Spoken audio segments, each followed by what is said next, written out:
राधे राधे। हमारे साथ दुर्घटना क्यों होती है?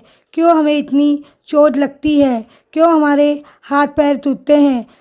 क्या ये हमारे पूर्व जन्म के कर्म है? जानिए परमानंद जी महाराज से। जो भी पीड़ा आएगी या हो चुकी है या है, वो हमारे कर्म का परिणाम है, किसी और के नहीं।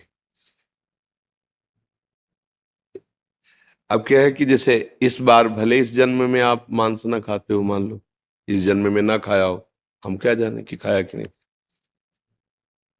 पशुओं के साथ कैसा व्यवहार किया जाता है, कैसे लोग कैसे करते हैं, वो भी जीव है। ठीक वैसे ही जैसे आप अपना शरीर, अपने को, कितना प्यारा शरीर है, आप अपना शरीर बचाना चाहते हैं, ऐसे हर जीव अपना शरीर बचाना चाहता है। आप देखो, चींटी के पीछे अंगुली ऐसे चल करते चलो, वो भयभीत होकर भागेगी, अपना प्रयास करेगी कि मैं बच जाऊं, शायद कोई मुझे कष्ट देना चाहता है। किसी भी जीव को देखो, अपने स्वाद के लिए पीछे के जन्मों से लेके इस जन्म तक क्या करते हैं, गड़ासा चलाते हैं, ठीक है ना?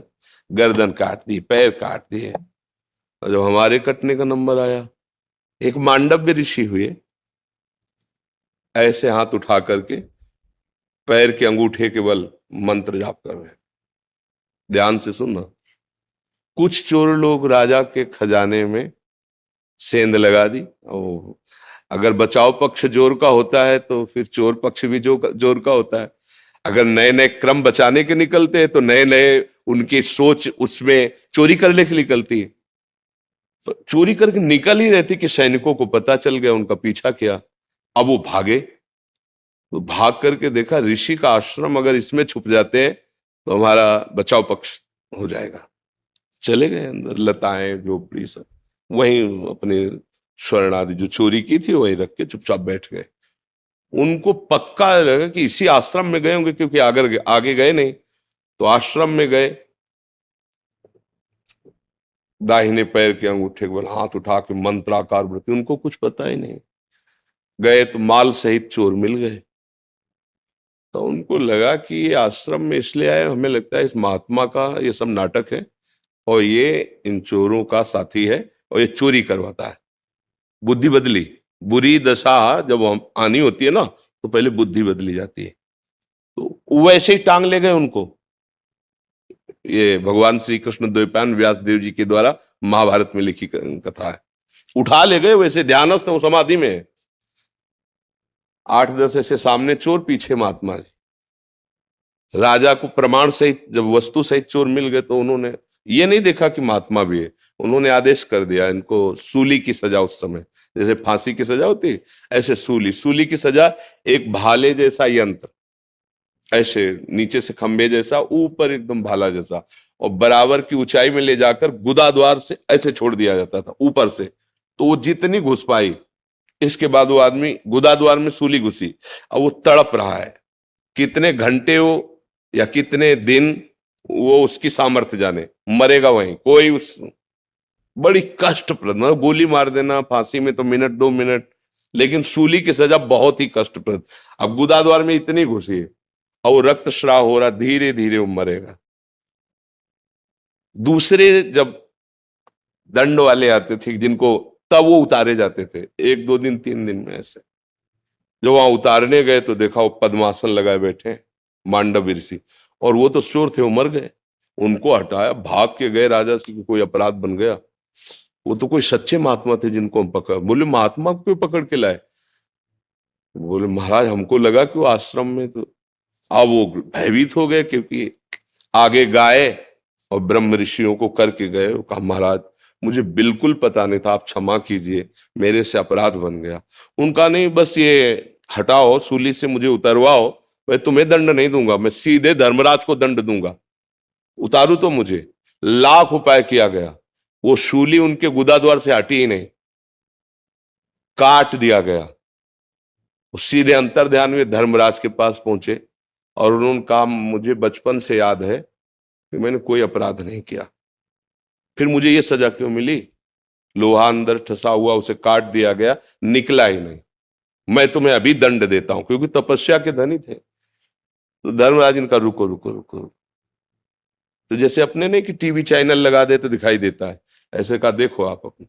तो 8 वर्ष के थे, एक तितली को उठाया और बम्बूल का कांटा होता है ना, बार बार उसके गुदा द्वार में ऐसे खिलवाड़ में, बच्चे थे, ऐसे करके छोड़ दिया। बोले उसका फल है ये कि सूली निकाली नहीं गई, अंदर धसी हुई है, क्योंकि कांटा निकाला नहीं था। तो आप अपने योग बल से सह गए, नहीं तो जैसे तितली मर गई थी वैसे तुम्हें मर। एक तितली के गुदा में कांटा डालने से, ये महर्षि हैं इतने सामर्थ्यशाली कि सीधे जहां न्याय होता है वहीं पहुंच गए, धर्मराज के पास। तो बोलो इतने बड़े ऋषि का कर्म, उनको दंड दिया ना, तो हमारे तुम्हारे कितने कर्म है? ये मुर्गा, ये पशु पक्षियों को जो काट काट के खा रहे हो, जो विनोद कर रहे हो, मजाक मजाक में उनको कष्ट दे रहे हो, दुख दे रहे हो, और कितने पाप हैं? एक पाप है कितने? अब आपको मान सकते हैं कि इस जीवन में आपने कोई पाप नहीं किया, ऐसा आप कह सकते हैं, लेकिन बिना हमारे पाप के हमें कोई दंड नहीं दे सकता। हमारे पूर्व के, हम शरीर बदलते चले जाएं, हमारा पोस्ट बदलता चला जाए, तो क्या पीछे जो गलती करे हैं वो हम पे लागू नहीं होगा क्या? मान लो आप पहले एक छोटे पद में थे, फिर बड़े पद में आ गए, लेकिन जब छोटे पद में किए हुए अपराध का दस्तावेज खुलेगा तो बड़े पद में होते हुए आपके ऊपर कानून लागू हो जाएगा और आपको जेल जाना पड़ेगा, आपको दंड भोगना पड़ेगा। ऐसे ही पूरा सिस्टम भागवतिक है। तो कोई न कोई हमारा ही कर्म हमको कष्ट देता है। अब संभाल लो, नाम जप करो, कोई भी ऐसा आचरण मत करो। दूसरे को अगर दुख दोगे तो तुम चाहे जितने समर्थ बन लो, वो दुख इतना बलवान होके आएगा कि ऐसी जगह तुम्हें रौंदेगा कि कोई सहायक नहीं मिलेगा। पक्का कोई सहायक नहीं मिलेगा। अगर आप दूसरों को सुख दोगे, नाम जप करोगे, माना थोड़ा गरीबी से जी लोगे, तो भगवान मिल जाएंगे, आनंदित हो जाओगे, सुखी हो जाओगे। अब ये बात सबकी समझ में नहीं आती। ऐसी हत्याएं करते हैं, जिंदा पशु को टांग दिया, नीचे से आग लगा रहे हैं। अब आप गाड़ी खरीद के लाए और रफ्तार से दौड़ा रहे हैं और लग गई आग, लाख है शीशा, अंदर भुन गए। ये है मालिक का हिसाब। ये वही है जिसने डंडे में बांध के आग के नीचे भूंजा था, उसने उसी के कमाए हुए धन से उसी में आग लगा के उसको भूंज दिया। वो निर्णायक झूठा नहीं है, वो निर्णायक बड़ा दयालु है। हमारे द्वारा जो कर्म होते हैं, अवश्य में भोक्तव्यम कृतम कर्म शुभाशुभम। इसीलिए हम सबसे हाथ जोड़ के कहते हैं, मत खाओ मांस भैया, मत खाओ। काहे को जीव के स्वाद के लिए दूसरे को कष्ट दे रहे हो, और जब परिणाम आएगा तब।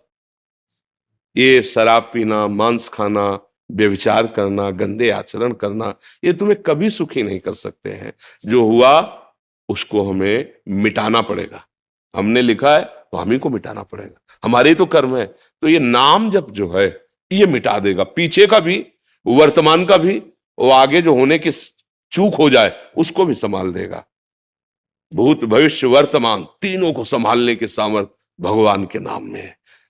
हम तो कहते हैं राधा राधा जपो, और आपको जो प्रिय लगे वो आप नाम जप करो। बस हमारी प्रार्थना है, हमारी बात मान लो, ये नशा बंद करो, ये मांस मदिरा, ये चीजें आपको कभी सुख नहीं मिल सकता।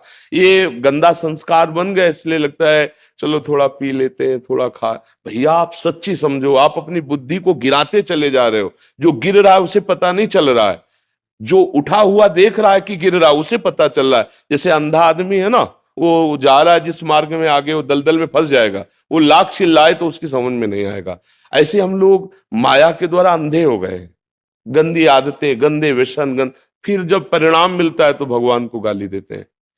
आज हम धर्म से चल रहे हैं, लेकिन कल हमने पाप किया है, फिर लोग कहते हैं देखो धर्मात्मा हो, कितना दुखी है। अरे भाई बोया है तो काटेगा ना, आज जो बोया है वो अगली फसल है, आएगी। तो इसलिए नाम जप करो, अच्छे से चलो।